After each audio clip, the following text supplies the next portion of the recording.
በስመ አብ ወወልድ ወመንፈስ ቅዱስ አሐዱ አምላክ አሜን። ሃይማኖተ አበው ዘቅዱስ ጎርጎርዮስ የቀጰዶቅያ አውራጃ በምትሆን በቂሳርያ ኤጲስቆጶስነት የተሾመ ተአምራት ያደረገ ጎርጎርዮስ የምስጢረ ሥላሴን ነገር በተናገረበት ድርሳኑ እንዲህ አለ። ከሦስቱ ግብራት የተነሳ ሥራውን ሁሉ እወቅ።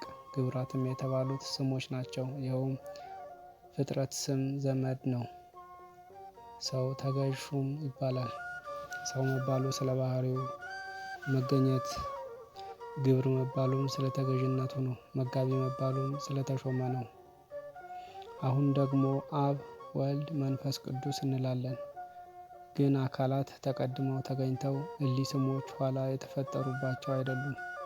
ሰው ማለት ኋላ የመጣ ስም አይደለም፣ ባህሪው ነው እንጂ።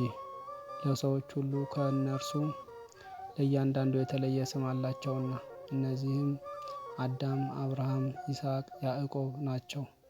የሰዎች ስማቸው ይህ ነው። የእግዚአብሔር አቃኒሞ ስሞች ናቸው። ስሞችም አቃኒም ናቸው። የአቃኒም ትርጓሜ በገጽ በመልክ ፍጹማን የሚሆኑ ባለመለወጥ ጸንተው የሚኖሩ አካላት ማለት ነውና። ባህሪው አንድ ሲሆን ሦስቱ አካላት ጸንተው በሚኖሩ በእሊህ ስሞች ይጠራሉ። ሦስት አካላት አንድ መለኮት ናቸው። የወልድ አካል ግን ከእኛ ጋር ተዛምዷል። ከተዋሃዱ ከመለኮትና ከትስብእት ከሁለቱ አንድ ሆኗልና ሁለቱንም አንድ አድርጓቸዋልና። በመለኮት የአብ አራተኛ የባህሪ ሁለተኛ ሆኖ የተጨመረ አይደለም። በአካል ሦስት ናቸው እንጂ የሥላሴ አካላቸው ተቀድሞ ስማቸው ከአካላቸው በኋላ የተገኘ አይደለም። ጥንት ሳይኖራቸው ዘመን ሳይቀድማቸው ከዘመን አስቀድሞ የነበሩ ናቸው እንጂ። ነገር ግን ከሰው ወገን ማንም አያውቃቸውም ነበር። የእግዚአብሔር ልጅ ወልድ ዋህድ ሰው ሆኖ አባቴ እነሆ ስምህን ለሰው ሁሉ ገለጥኩ፣ እኔንም የባህሪ ልጅህ እንደሆንኩ ያውቁ ዘንድ ዓለም ሳይፈጠር በነበረ ጌትነትህ ግለጠኝ ብሎ ካስረዳ በኋላ ነው እንጂ። አብም እንዲሁ በደብረ ታቦር የምወደው ልጄ ይህ ነው ብሎ ከመሰከረ በኋላ እንዲሁም ሦስቱ በቅድምና የነበሩ ቀዳማውያን መበላለጥ የሌለባቸው ሕሩያን እንደሆኑ ያስረዱ ዘንድ በዮርዳኖስ መንፈስ ቅዱስን ከሰደደ በኋላ ነው እንጂ። የወልድ ከአብ መወለዱ የማይመረመር ሊናገሩት የማይቻል ነው። የማይመረመር ረቂቅ ስለሆነ ግዙፉ ረቂቁን መርምሮ ማወቅ የማይቻለው ነውና የእነርሱን ነገር ይመረምር ዘንድ አይቻልምና ከሰው ባህሪ ጋር አይመሳሰልምና ልደቱም እንደ ሰው ልደት አይደለምና ረቂቅ ምስጢር ነው፣ አይመረመርም።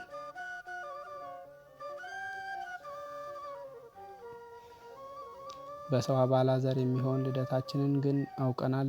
የረቂቅ አምላክ ልደት ከሰው ባህሪ የራቀ ነውና በሰው ሕሊና ተመርምሮ አይገኝም። እርሱስ አይለወጥም፣ አያልፍም።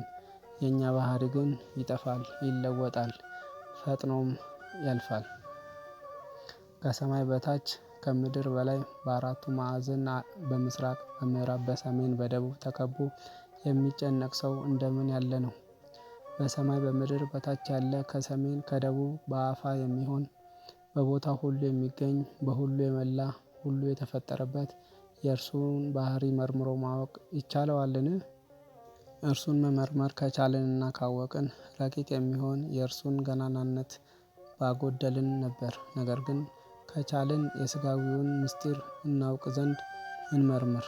ይህም ከልብ የህሊናት መገናኘት ነው። እንደምነው ወይም የፍጡራን ተፈጥሮ እናውቅ ዘንድ እንመርምር።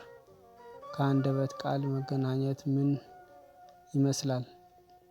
በእኛ ባህሪ ያሉ እሊህን ማወቅ ካልተቻለን ህሊናት የማይመረምሩት ያልተፈጠረ የፈጣሪን ምስጢር እንደምን እናውቃለን?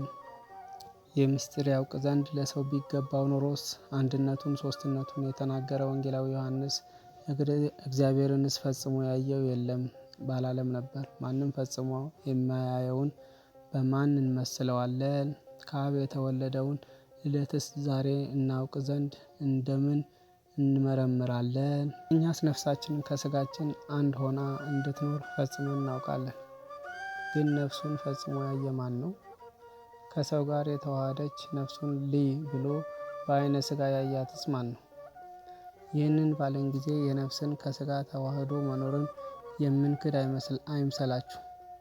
የምታውቅ ለባዊት ነፍስን ከሥጋችን ጋር አንድ ሆና በሥጋችን እንዳለች አውቀን እናምናለን እንጂ ተግቶ ተፈጥሮውን የመረመረ ከሥጋውም ጋር ተዋህዳ ያለች ነፍሱን ያየ ማን ነው?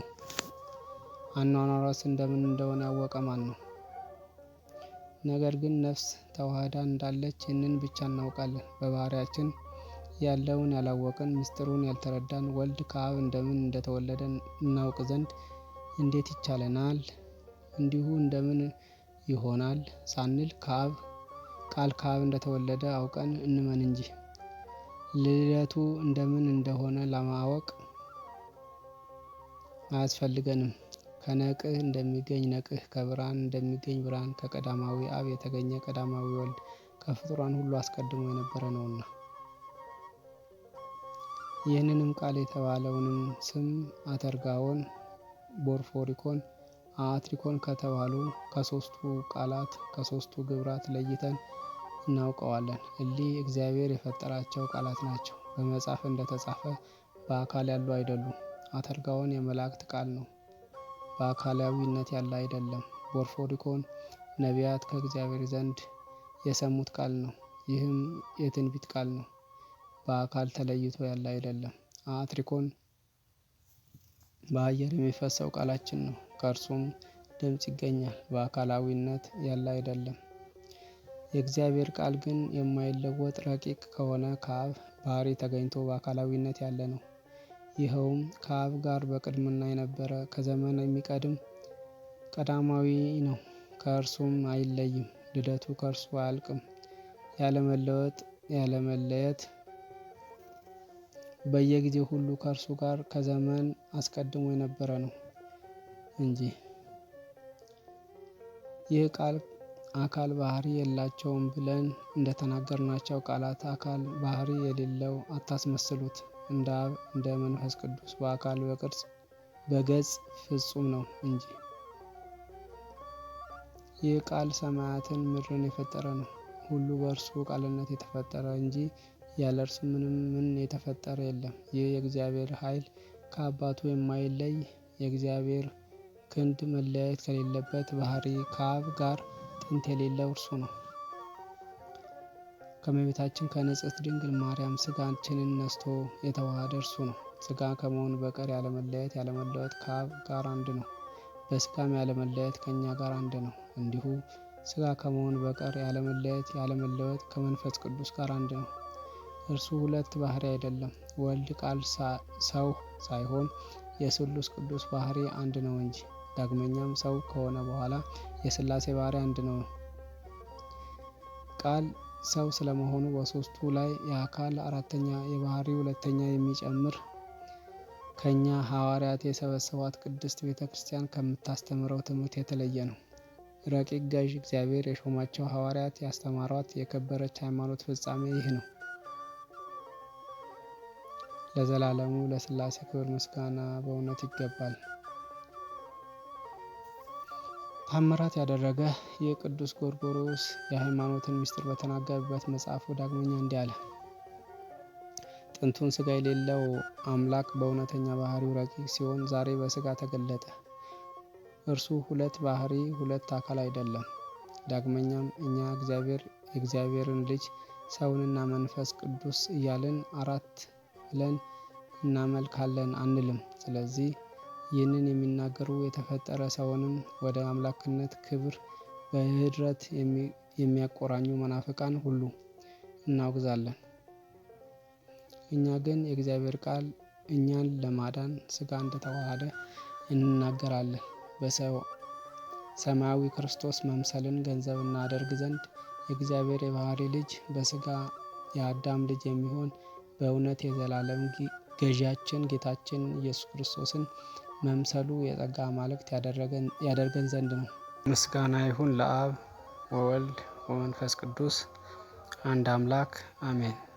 ያለ ደም ሰማዕት የሆነ የአርመንያ ኤጲስቆጶሳት አለቃ ቅዱስ ጎርጎርዮስ በሚጸልየው ጸሎት እንዲህ አለ።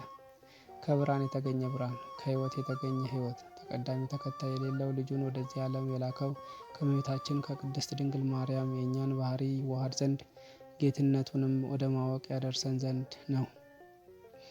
እንደኛ ሰው የሆነ ከቅድስት ድንግል ማርያም ያለ ዘርአ ብእሲ የተወለደ ይህ ነው። ሰው ከሆነም በኋላ አሁንም በጌትነቱ ጸንቶ ያለ ነው። ባህሪ የመለኮቱ ሰው ወደ መሆን አልተለወጠም። ስጋም ስለተዋሃደ ሕጸጽ አላገኘውም። ከቸር አባቱ ከመንፈስ ቅዱስ ጋርም ከዘመን አስቀድሞ የነበረ ለዘላለሙ የሚኖር ነው እንጂ እኛንም ስለወደደ እንደኛ ሰው ሆነ።